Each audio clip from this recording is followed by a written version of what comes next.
Armed men opened fire on Monday inside a building in central Kabul that housed some foreigners. Two Taliban sources told Reuters in the latest violence to hit the country as it tries to stabilize after the withdrawal of US-led foreign forces. It was not immediately clear if there were any casualties. Residents of the Shahre-Nau area in Kabul said shootings continued in the area after a powerful explosion.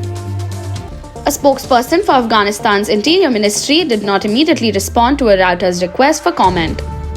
The Islamist Taliban, who seized power after US-led foreign forces withdrew in August 2021, have said they are focused on securing the country.